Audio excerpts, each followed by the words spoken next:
Hey, I'm Grace. Thank you for visiting our website. Do you need a professional event manager? Do you need someone to take care of your event? Our professional team has experience, and we can assure you that you will get the best services. Check out our past work. All right, next up on our journey of competitive research, we are going to look at Ahrefs.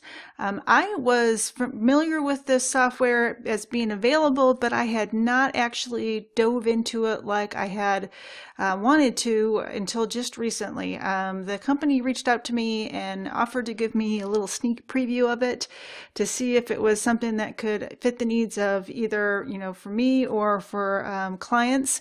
And I've got to tell you, I was really, really impressed when I had the opportunity to dig into it. And I told the company as well, I said, there's just so much more here than I thought was available, because in my mind, this was all about just backlinks and backlink data, but there's a lot more available. So I'm going to take a few minutes of your time to walk you through it, because I want to give you another piece of software that you can potentially utilize in your competitive research for SEO purposes.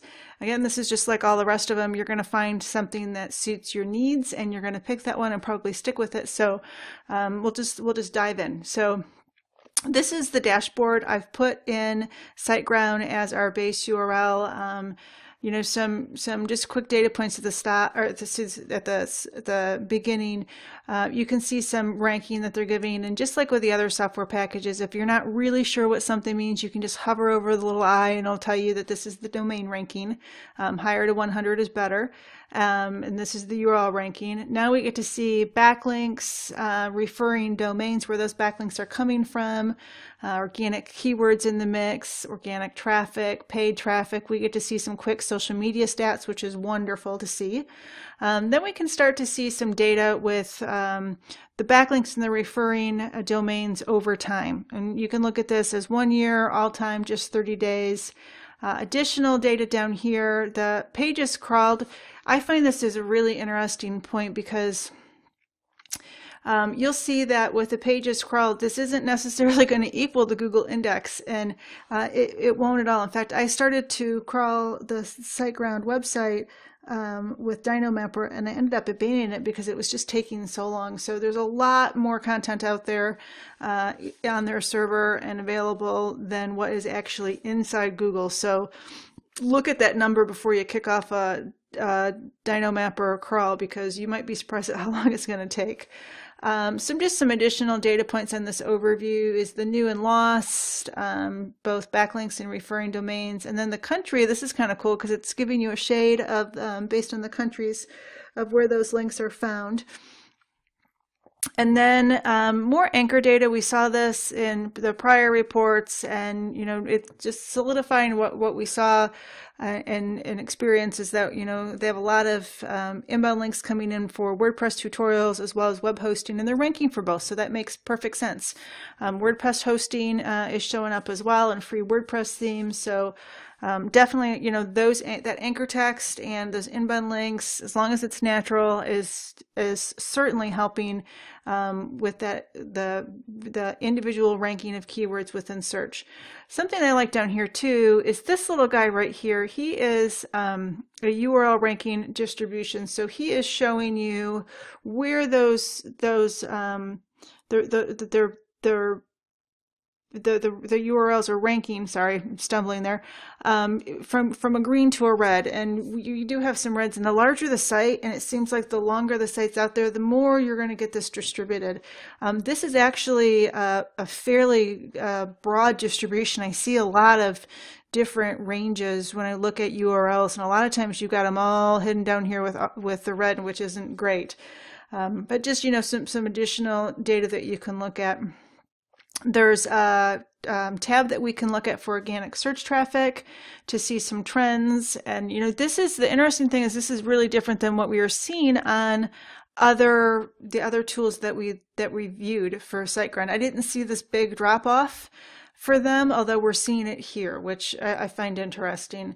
Then there's paid search, and then you kind of get a top content with an overview. Beautiful part about this is, look how pretty this is. It gives you, you know, what it would look like in search, the number of shares, the social media networks that have been used for this. So just some nice data points. You'll see to the left that there's so much that we could go through. So you've got content and reports available all up and down the left and right. You've got options for exporting this to an Excel file or PDF, and then you've got options across the top. They actually have some really good alerts, and I actually turned them on, but then they started to drive me crazy because there were so many of them.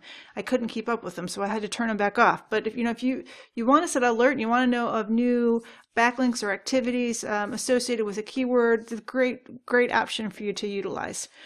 Okay, so what I'd like to do now, I spent quite a few minutes on that first page because there is so much data there. I'd like to just move through some of the tabs that I've saved so we can see some additional opportunities for data. So this one is just organic keywords, and it's just clicked over here on this tab, or excuse me, on the sidebar. And it's showing you some distribution of keywords that they're ranking for. And here we see WordPress tutorial again. We saw that on some of the other software. The position for this one shows 3, which is dropped to a little bit different than when we saw, I think it was on SEMrush. They had them at position 2, but still it's giving you a good idea of, you know, where they're ranking with the volumes, the associated URL, you know, and very nice breakup. So that's great data, which again you can export just like we could on SEMrush, which would save you time and kind of collect that data that you have in Google Search Console. We'll put it all together for you in a nice presentation. And there's also just a lot of different types of filters that we can do, and breakdowns, just to kind of really be able to dive into keywords and focus on opportunities for you. Okay, so the next tab is top pages. This guy's right over here. I love this because just like SEMrush, you're really seeing where traffic's coming into, what type of keyword distribution that they would have for them, how many keywords that are available in search per URL. And you can really see that, like we look at this and we see that the WordPress tutorials are truly driving a lot of visibility and traffic, as are those Joomla templates. Even though this is a hosting company, they're utilizing that education and those other services and offerings to really bring in traffic, get that goodwill with potential buyers, and then bring them over to their hosting and purchasing their services. Okay, so this guy is competing domains. So I didn't put any domains in here. I just allowed the software to do it. So the software is bringing up a list of potential domains that it sees competing with us, or with the SiteGround domain, and then gives you some, some data points associated with that.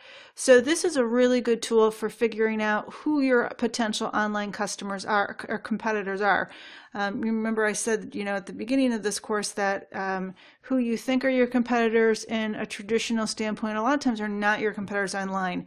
And here we have InMotion Hostum popping up again, which we've had over and over. Every tool we've gone to, they've popped up as a potential competitor that we didn't have on the list, as well as WP Beginner. That was another one that we've noticed on other reporting tools. So now we have some more, some training websites, domains and things like that. So lots of different versions of competitors that we can review for potential focus for keywords and ideas for both online marketing, and then long tail phrases that we might want to go after. Okay, so the next report that we have access to is competing pages. You'll find that over in the sidebar. Similar to the other reports that we're seeing, but this is now structured based on top pages, and we get to see the full URL, and then there's some additional data for that. So I won't go through all of that, but just know that this is out there along with some great filters and an export option, which makes everything better. So the next tab is a content gap. So I was allowed to put in 3 different domains, and then compare that to SiteGround. And so this is showing you domains where those, or excuse me, keywords where those other domains are ranking, but not necessarily SiteGround. So I could see where I'm just totally missing the, the ball on potential keywords. Now, granted, I could care less about ranking for GoDaddy email if I'm SiteGround, but maybe if I'm looking at this and, if this was a smaller case scenario and I'm looking at this activity and I'm thinking, okay, well, maybe I'm missing out by not offering email, and, maybe that's a service we want to consider. I'm just throwing that out there, but there is a lot of good information that you can find from this type of data. So moving along, let's look at backlinks. So now I thought, this software was all about backlinks, but I've just discovered all of this additional data that I had no idea was there. So the best places to find backlinks, this is, or best pages by backlinks. So I find this information for SiteGround really strange, because it's not what I would expect to see, and there's templates and things like that. So, I would have to really go into a lot of different websites to see if this is truly as valuable as it could be and reliable as it could be. Because I have figured out that, especially with the hosting companies who have subdomains and they have staging and they have client websites and staging underneath their domains, things can get really skewed really quick. And so you do have to take that into account on, a URL basis, depending on what type of industry you're in and what you're looking at from a competitive viewpoint.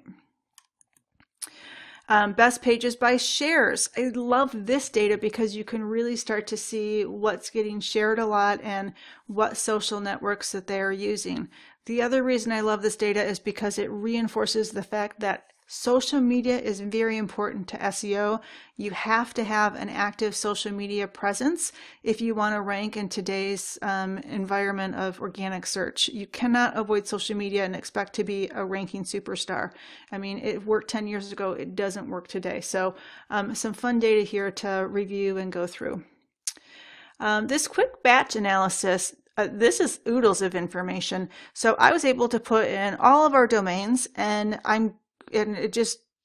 the software just pulls back all of this data and nicely puts it together for me in this beautiful presentation that I could actually, export over to Excel. Wonderful data.